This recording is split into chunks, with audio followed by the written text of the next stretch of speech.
Good evening all and welcome.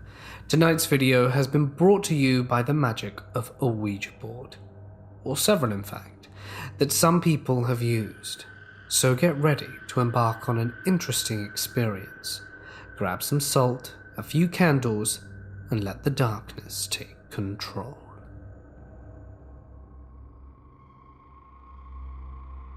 I have a story to tell that my mum told me a while back. It was her experience with a Ouija board, and my mum wouldn't make something like this up. The whole reason she even told me about it was because I'd brought up the idea of using one to contact a younger brother who passed away. Anyway, her story freaked me out enough to never use one. Back when she was in high school late one night, her and a group of her friends were cruising around on gravel roads a few miles outside of town, as I live in a small town in Iowa, and they stopped at an old abandoned barn and decided to whip out an old Ouija board one of her friends had. My mum had a really bad feeling right off the bat and said she wasn't going to do it. While everyone kept calling her a sissy and saying it wouldn't work unless everyone was there. So my mum was convinced, but only on one condition. She'd play if they didn't ask sketchy questions. Some of the guys laughed and promised not to. So they all gathered around the floor of the barn and placed their hands on the slider of the board. They asked some basic questions about it. Is there anyone here? What's your name? Things like that. But there was no response. Then a guy called Terry asked, which one of us will be the first to die? And my mum pulled her hands off the board and said, that's not funny. She was super pissed and everyone screamed at her to put her hand back on the board. As soon as she put her hand back on, the piece moved and spelled out the initials of a boy who was there. CJ. He was a twin. His twin was also present, and after that they said their goodbyes because they were all freaked out and my mum was pissed, and everyone was blaming each other for moving the piece on the board. So anyway, they all went home and basically forgot about the whole thing. Years later, that CJ was out driving on a gravel road and he ended up crashing into the ditch and lost his life. The first one out of everyone there. And the creepy thing is that when the police were done investigating the crash, they said the tire flew off because someone purposely loosened the lug nuts on the tire. So, ever since she told me that story, I've been too scared of trying the board. I had a teacher who had a very interesting Ouija board story. This teacher joked around and wasn't really ever serious, but was funny as hell and an overall good teacher. But when Ouija boards came up, she got extremely serious and shared a bone-chilling story. She had some friends over one weekend and they got bored and decided to break out the good old household Ouija board. They had asked questions and got weird vibes from some of the answers that they received, but pushed forward. Finally, someone asked when they were going to die, and it went around the circle and everyone got a decent number in their 80s or 70s. But one girl got the age 19. Granted, they were juniors/seniors in high school, so that was only a few years away. A few years go by, and the girl who got 19 as the age of death was killed by a car while walking on a beach, while on spring break. Her friend she was with broke her leg or something. She was 19, just a week away from turning 20. The nature of the death and the fact that she was close to her 20th birthday makes it so scary because she was so close to defying the Ouija board. Never ever doing it. Needless to say, I'm too terrified to get answers like that. I've gone back and forth with the idea of sharing this for a while. After searching through a lot of places on the internet, this seems like the best place to discuss them. I still have my reservations though. In any case, I am looking for answers. Several years ago I was doing my undergraduate studies at a large university in Pennsylvania. This event happened in 2005. I was dating a girl called Erin at the time who was big into New Age ideas, paganism, magic, and the like, and I did learn some cool stuff from her too. Eventually I met some of her like-minded friends, and in our conversations it came up that one of the rooms in the oldest building on campus caused two of them, a guy and a girl who were dating, to experience a lot of psychic distress. Kyle had gotten nosebleeds in the classroom, and Julie often grew disoriented or frightened when she was there. Someone in our group had the bright idea to sneak up there one night, and of course we all went for it. It was me, Kyle, Julie, Erin, and a medium named Audra and her friend Sharon, and another girl called Kesha. Sharon and Kesha, like me, had a lot of supernatural experiences in the past, but didn't consider themselves mediums or sensitive or anything. So one night we bought a novelty Ouija board from Walmart, a glow-in-the-dark one because why not, and started doing our thing. At first the planchette didn't do anything, but then it started twitching and eventually it was whipping around choosing letters that made no sense to any of us. Until afterwards, as Kyle was writing down the letters. Then out of nowhere, Audra started mini convulsions. I don't know how else to describe it. Her eyes rolled up and she started spasming and making these horrific pig noises. Not just snorting or squealing, but belting those noises out like I never thought a human would be able to make. She started crawling her way to the door. The planchette was going crazy, and when Kyle jumped to her to keep her from heading towards the stairs which were directly across the hall, we all kind of snapped out of it. Audra was a small, slim girl, but it took 3 or 4 of us to keep her from leaving the room, and all the while there was still horrible noises coming from her, and we all had this incredible sense of danger and foreboding. There wasn't a terrible smell or anything like you read sometimes, but it was terrifying. Not to be anticlimactic, but after that we packed everything up, went back to my apartment over a crappy pizza shop, and stayed huddled together for quite a while. I swear I threw the Ouija board out, but years later I would find it under my bed at a parent's house when I was packing up to move. Seriously, any thoughts or experiences similar or general comments would be great. This was last summer, about a year ago. I was in rehab and decided to make a Ouija board, and me and my 3 roommates all agreed we would try it out. We were all very skeptical, mostly leaning towards the side of disbelief, but still open. It was a full moon that night. We started by all holding hands in a circle around the board and saying that we were open to spirits, willing to talk, and I guess just putting the energy out there. We then took the planchette and moved it around the board in circles a few times. We were in rehab with no access to the internet, so kind of just doing what we felt was right, and weren't sure on proper procedures. When we were all moving our hands, we were heavy on the board, and you could feel it being dragged. I will admit I tried moving it on my own, as well as in the beginning just to mess with my friends, but again the planchette felt like it was being dragged. But then I stopped and began to take it seriously, and when it was actually moving. It's hard to explain, but there was an entirely different energy to it. It glides across the board like butter. The board and planchette, of course, were made of cardboard, so it freaked us all out. Sometimes a couple of us would take our hands off, or we'd tell another girl to move her hand and it would keep going. It spells one of the girls' names, Sally. We asked who's contacting her, and it said, sister. Sally had a little sister that died under her care when they were small. Sally was scared. She asked for its name and it spelled F-L-O-R. I'm thinking maybe it's trying to say Florida but stopped, but at this point Sally is shaking and in tears. Her sister's name was Flor. None of us knew that. After that I think we contacted another spirit and said that it was female and had been shot, and maybe another one. It's crazy because the energies feel different, like how it glides across the board. So now we're all total believers.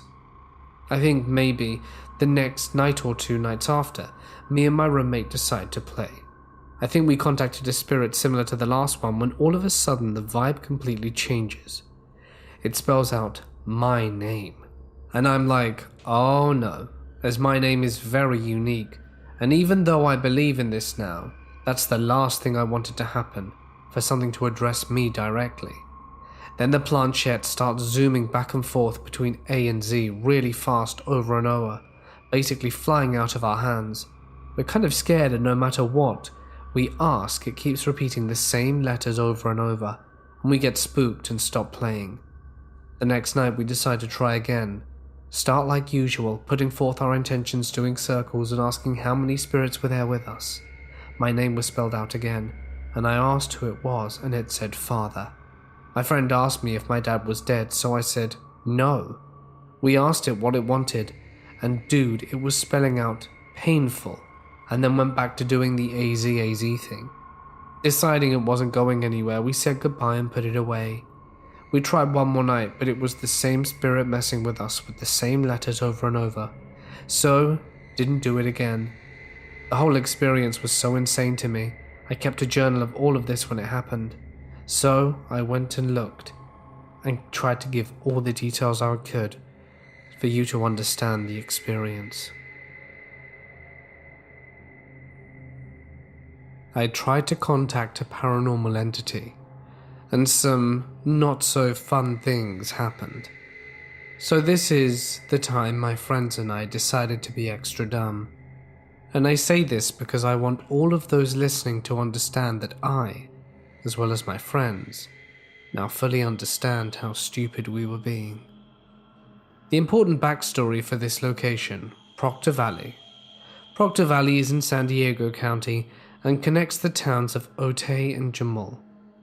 It is protected and is a wildlife area, so there are no houses, no buildings, no businesses. It's situated behind a prominent mountain with hilly ridges boxing in the valley. It is said that this valley is a center for the unexplained. Stories ranging from lights in the sky, ghost cars, ladies in white, random screams, the usual stories that surround almost every isolated dirt road. The place is surrounded with rumors.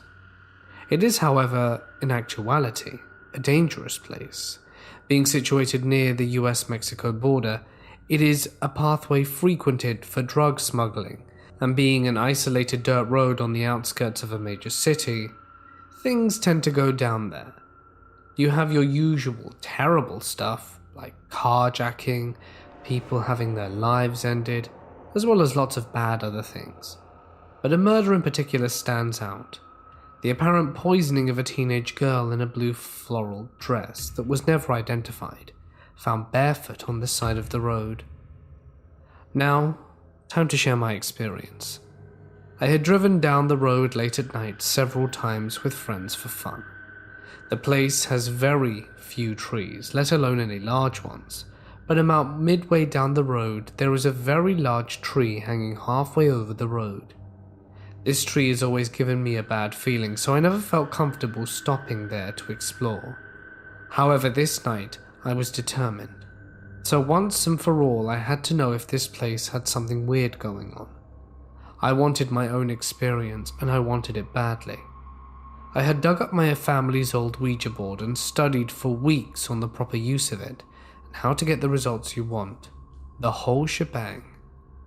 We purchased the correct candles and found the most pure salt we could find, and we drove out to the road. This ended up being a bit of an event, as about 10 people showed up. 4 of us used the Ouija board, 2 filmed, and 4 sat in lawn chairs. Once we all got ready, we began. I, being dumb and unoriginal, thought we should go straight to Demon Land and try to anger a demon and contact it. Which demon? Pazuzu. Again, I was dumb and unoriginal. Well, after we initially started, we heard what sounded like orchestral music being played. Being on a road, we figured it was another car driving down in the distance, but would wait for it to pass and continue, because it would be a bit awkward if someone drove by and a bunch of people were summoning a demon. We waited 25 minutes, but no car showed up. There were no headlights, no noise besides the music, and us being a bit confused and somewhat scared, we carried on. The planchette was moving, but based on the answers, someone had to be moving it. So when a random twig snapped and everyone jumped out of fear, I just stayed with my finger on the planchette. One person, the person moving the planchette, got too scared and opted out. So I and 2 others braved on. I did my best to anger whatever could be out there, and to my surprise we got a response. There was no music being played anymore, and the piece was moving. I asked if anyone was there, and if they wished to communicate. The piece slowly moved to yes in a slow, smooth motion that honestly felt terrifying. It felt like it was being dragged across the board. Not like someone was pushing or sliding it. With the confirmation of something wishing to speak, I moved to the next question. Are you Pazuzu? The same feeling. The planchette moved to no. My heart sunk. I was thinking, okay, well I got something biting, let's see what it is. I see everything is fixed on the board, eyes locked, and I asked probably the next logical thing that most people would. Are you a good spirit? Then the 2 phones that were being used to film the event turn off. They then wouldn't turn back on, and the planchette begins to move. It slides to the letter G, and we all let out a big phew. Everyone was relieved it was going to spell good, but then unsurprisingly, it moved to O, more confirmation, but then it stopped. Nothing. No movement at all for over 5 minutes. It was telling us to leave. I asked, do you want us to go? And as I finished the question, my friend drops to her knees. She was screaming and crying. I moved the planchette to goodbye, and I say it and rushed to her and asked her what happened. She said someone was walking over us and pointed down the road. I looked down, and all I saw was a cloud of dust roll off the road 15 feet away. This was the most honest person I'd ever known, and decided right then that we were leaving. She described the person walking towards us as having dark hair, long limbs, but no distinguished facial features. They walked like a video game character, glitching where they stride definitely didn't match pace at all, and their feet didn't seem to touch the ground. When she looked at it, she said she felt every emotion she'd ever felt come over her. She equated it to the feeling of your family dying while you win the lottery on your wedding day. This was almost 2 years ago, and my friend still refuses to go out at night. I tried a year ago, and she cried in the car the whole time, saying she's getting closer. And yes, she's been attending therapy for this. I don't know what she saw that night, but I personally don't want to find out. I have not returned to the road since. I stored away the board, but it went missing 6 days later to the day, along with the candles and books.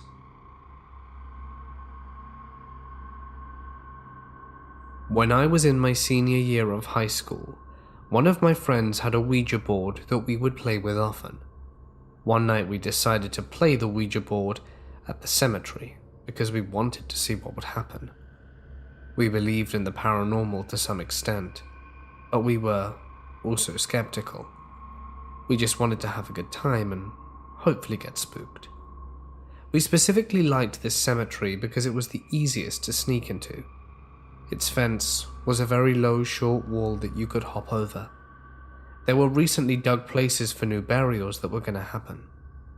We played a few times and spoke to some ghosts, nothing really scary or weird. We asked them if they were alone when they died, what their names were, etc.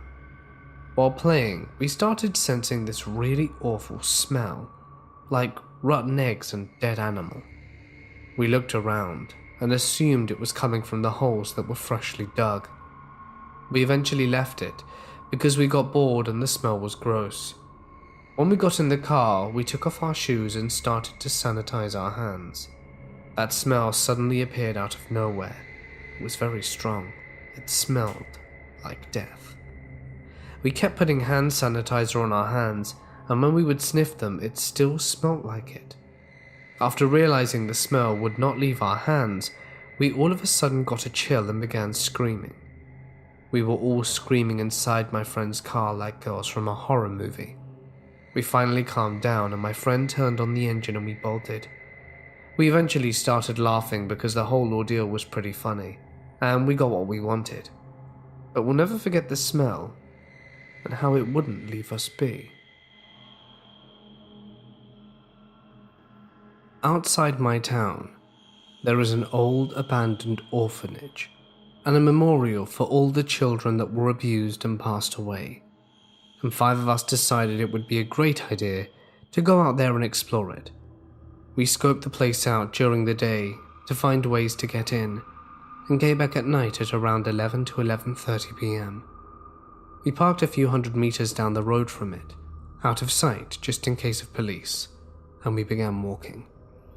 We got close to the gate before one of my friends, who was the biggest skeptic adrenaline junkie alive, stops dead in his tracks, turns around, and starts sprinting, telling us that he saw someone in front of him. We all start running back towards the car. The entire time, there's rustling from the bushes like someone was following us. We get in the car and I turn around and see 2 to 3 figures clear as day standing behind the car, watching us drive off. 2 girls and a boy, between the ages of 13 and 16. So we decide to forget that and go to the witch's grave. In hindsight, an awful idea, but we were excited to go out and explore.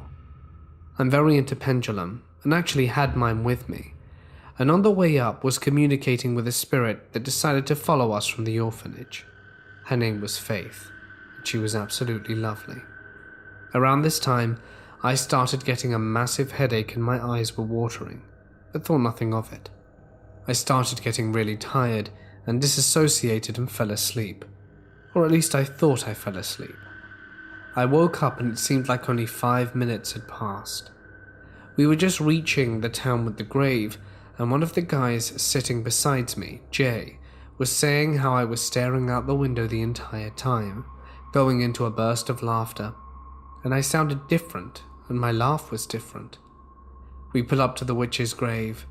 Jay swears that we saw someone walk past it. We made a Ouija board and wanted to communicate with spirits. I didn't want to get out the car and neither did Jay. So we sat in the car listening to music while the rest of us sat in front of the grave messing with the board. Music started doing all funky and weird stuff. The radio was acting up, and prior everything was working perfectly. About 15 minutes pass, and Jay decides to get out to see how they're doing. He comes back in, followed by everyone else, seeming a little freaked out, and I asked what was wrong, and my other friend says that Jack was staring behind him. When he goes, "He's right behind you," he turned around and went back to the car.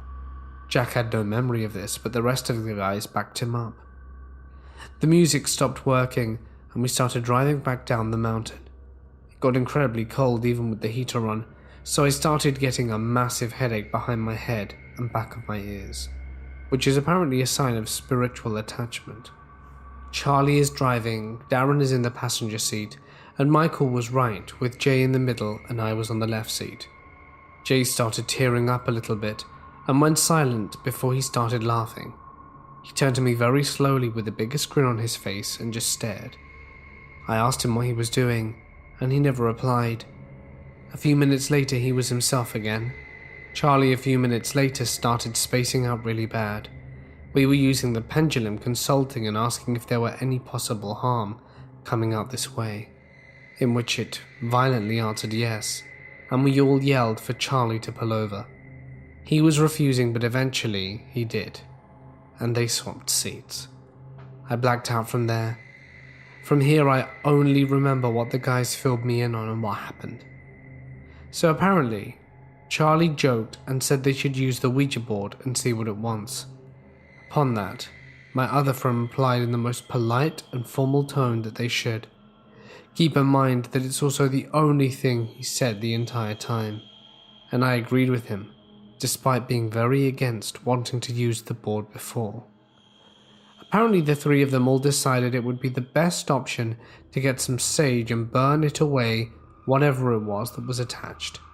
I'm the only person who owns sage, and upon hearing the mention of it, they said I burst out crying, apologizing and begging for them to not get it, saying that I didn't want to leave. Jay was freaking out, so him and Darren swapped seats.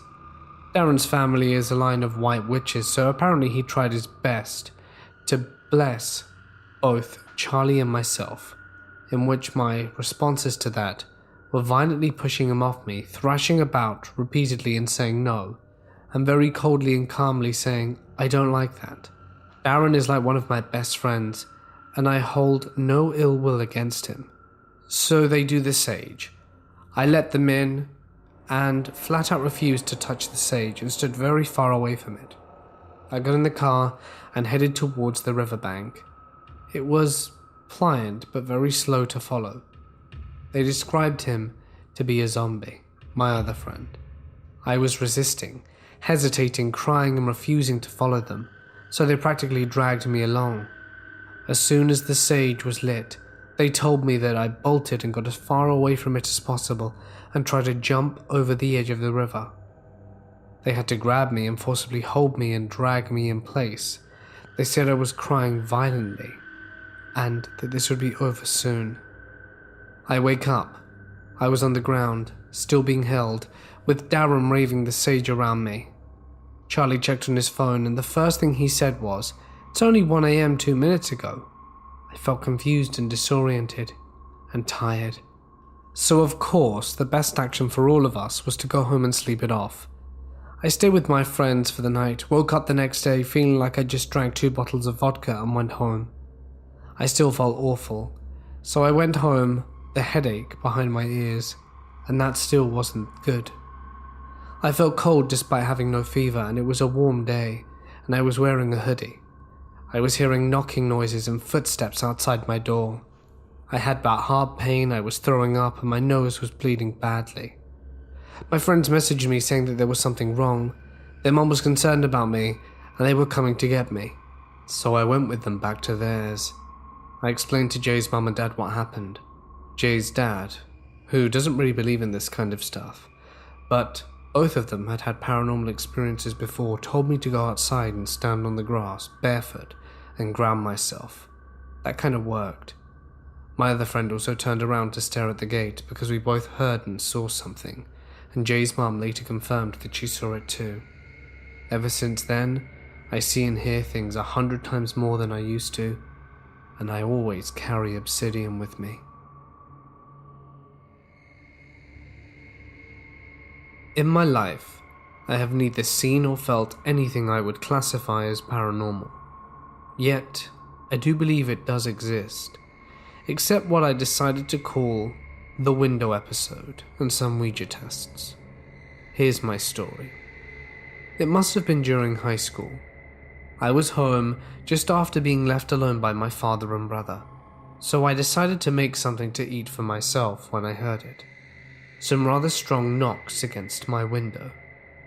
I assure you I was convinced my father or brother were back to get something that they must have forgotten, and just warned me of their presence.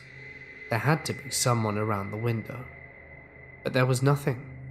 No one. I checked all the windows in the house, but still nothing. So I just freezed for a few seconds, not understanding what happened. Was it bugs? Is it impossible for an insect to cause such a loud noise, multiple times? Birds, perhaps? The wind? In any case, could it have been the neighbors?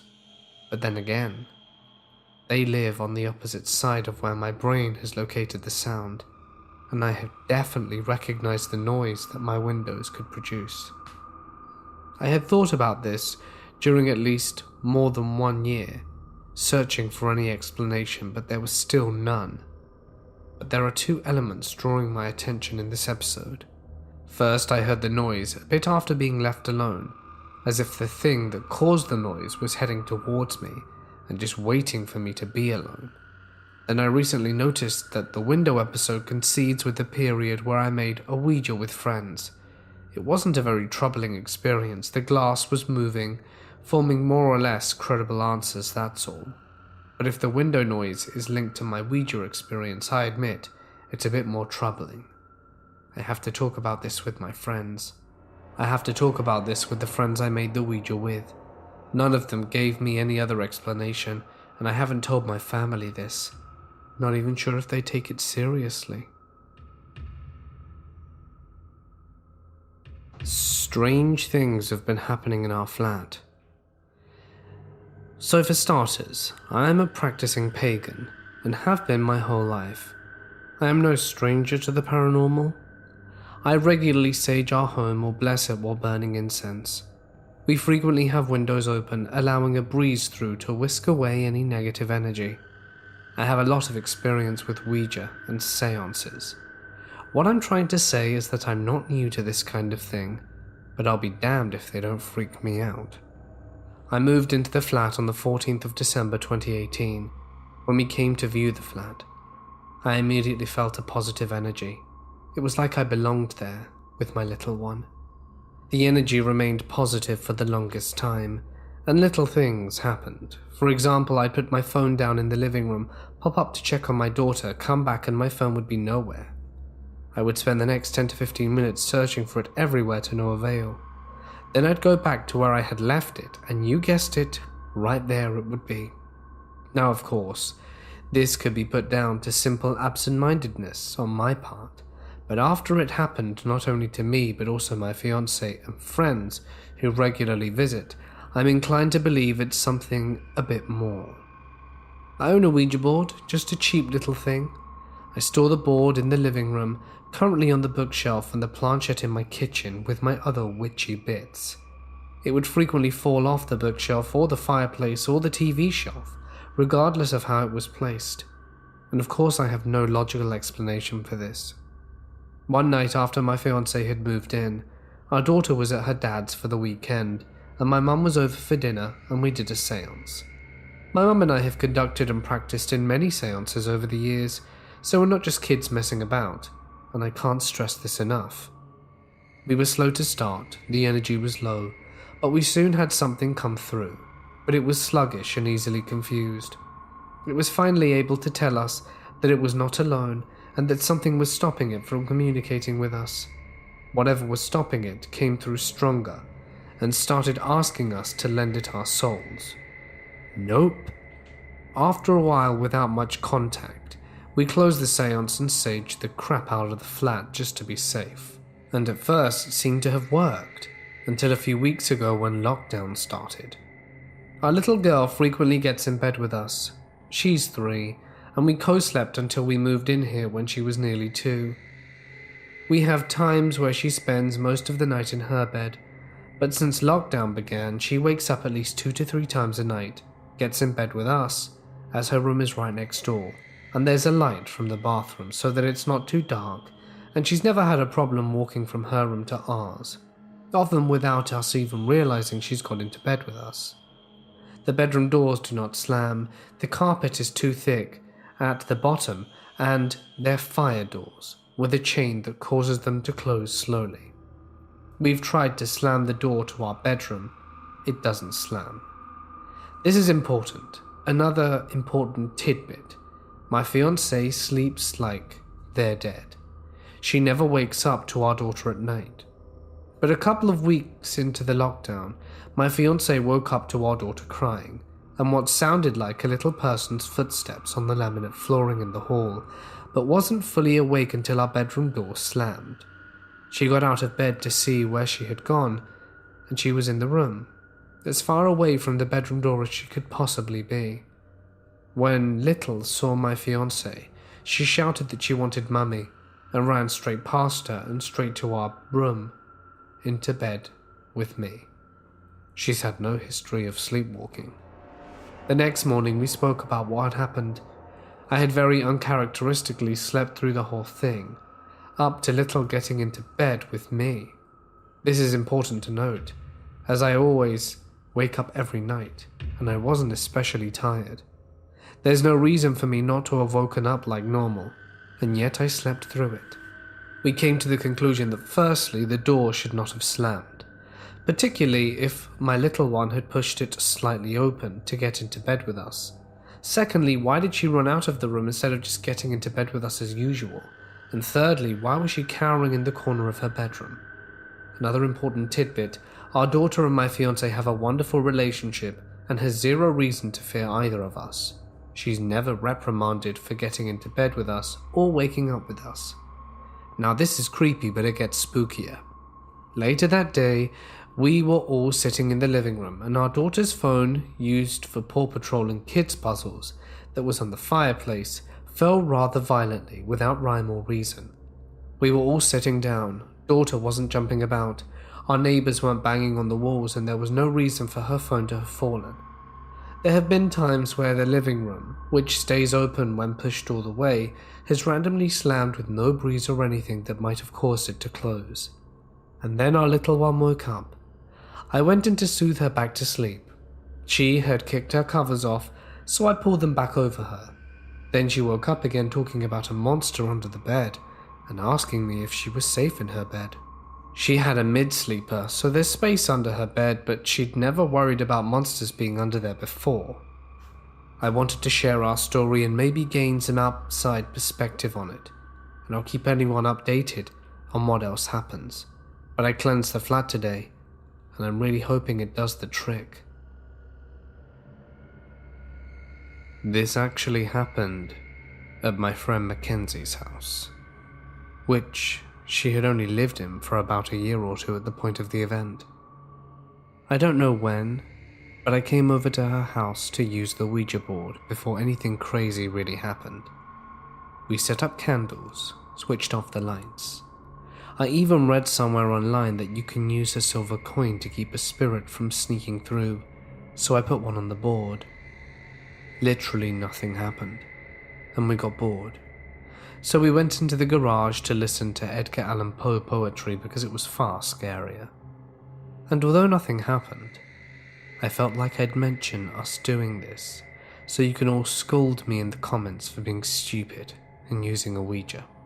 Just don't get your hopes up, because we continue to do dumb stuff throughout the whole experience, and I thought I'd mention it because this is when we got the name for the ghost. Mackenzie's sister, who is also named Mackenzie, said something about talking to Tabuta, the first woman accused of witchcraft during the Salem witch trials. Me and my friend are dumb and had no clue who Tabuta was, so when weird stuff started happening, we just started calling it Tabuta. If the spirit of the real Tabuta is hearing this now, I'm sorry. Now, for the actual experience. This happened on Friday the 5th, 2016. Mackenzie and I were hanging out and decided we wanted to take some Polaroid pictures in the backyard. The sun was setting to the point where it was dim out, but we could still see everything. Mackenzie was standing at the top of the stairs to the dock, while I stood on the lower part and posed for the picture. Looking away from her, as I was standing, I heard her start running down the stairs saying, "I don't know what that is," over and over. If I'm being completely honest, I thought she saw a bug, which scared the hell out of me because I'm terrified of insects. We both ran out, over to the very end of the dock, and I asked her what she saw. She said she was about to take a picture of me, and she heard rustling behind her in the bushes. And when she turned, she saw a tall, almost blacked out figure creeping out from the bushes. After hearing that, I was afraid it was a home intruder or something, and we were both too scared to walk back, which leads to stupid thing number 2. Because we were so freaked out, we waited too long and the sun eventually set all the way. I had a terrible Android phone, so I had to download a flashlight app, and we ran back into her house in practically pitch darkness. Before we started running, Mackenzie snapped a photo on her camera. There's nothing on it, the blur is her finger, but I might still add it. I had to go home that night, but I made sure to come back the next day. When it was the next day, I came back as soon as I could to investigate. I took many videos, but unfortunately couldn't catch any of the craziest stuff on camera. Mackenzie's cousin was in the house with us, and we all went back out to the top deck to check out the scene. While we were out there, Mackenzie's cousin's phone died at about 30% and would not switch back on. We didn't really think about it too hard, but when we went back inside, Mackenzie's phone began to glitch as well. Every time she typed her password, it would reject it, and I can vouch for her because I knew her password at the time. Her Siri started going off and saying random stuff, and eventually her phone straight up died as well. Mackenzie's computer was on, and if you've never used Google Hangouts, when you type in the chat you can see when someone else is online and when they're typing. And in the chat it clearly showed that Mackenzie's cousin was online and typing, despite her dead phone being the only electronic she could use Hangouts on. After a while of nothing happening, we were watching all the videos I had taken on my iPad, and were joking about the ghost. Dumb thing number 3. We all started antagonizing it and making fun of it, calling it all kinds of names. And man, I can't make this stuff up. Mackenzie's dead phone from across the room, in her Siri voice, said, now, like it was scolding us. Before you say anything, I know the phrase is just programmed into the Siri, but none of us had touched the phone in at least a half hour, and it was completely dead from what we could tell. Needless to say, we all practically crapped ourselves and ran out of there screaming. Now this is where it gets even weirder. Because we were so freaked out by what happened in the room, we decided to take a walk around the neighborhood to calm down. Since my sister was the oldest in our friend group, Mackenzie wanted to call her because of what happened. When my sister answered the phone, she specifically said the words, "I'm sorry to call you. I'm just too scared to be in my house right now." Literally a week earlier, my sister had a dream in which Mackenzie called her on the phone and said the exact phrase verbatim. In the dream, a group of people had killed and eaten her pet cat, Kahuna, who unfortunately was killed by dogs shortly after this. That wasn't the last time my sister predicted cats dying in her dreams, but that is a whole other subject to tackle on another day. After we told her what occurred in the dream, Mackenzie freaked out, and we ran back to the house and to call the animals out so nothing bad could happen to them. Her mum arrived home as we were all huddling out in the front yard with their cat and pit bull, and she yelled at us. After that, nothing happened for the rest of the day, but odd things would still occasionally happen at her house. I've heard footsteps in her attic, and they actually had a pest control person check up there because of the noise, but there was no proof that anything was living there. I wasn't here for this, but one night Mackenzie was watching Rick and Morty in her room, and her laundry basket just slid across the floor right in front of her. Thankfully, the activity has pretty much dissipated, and nothing that odd has happened in a while, other than the spider bed, but then again, that's another story. Hey guys, it's Mort here. Thank you so much for listening. I hope that you enjoyed tonight's stories. I'm not going to lie to you, I've been feeling really tired today, and whilst recording the stories, not very late mind you, like in the middle of the day, I just got this wave of tiredness halfway through recording, so I tried to edit those bits out. I did the best I could. I hope they were still enjoyable. If of course you did enjoy it, you can subscribe, as only 73% of you aren't subscribed, so that'd be nice. And yeah, a huge thanks to my wonderful members and patrons whose names can be seen on the screen. If that's you, hey, thanks, you're amazing. And if you'd like your name on here, you can find out how in the description. But for now, I think it's time for me to sign off. Maybe cat an early nap. Stay awesome, and I'll see you in the next one.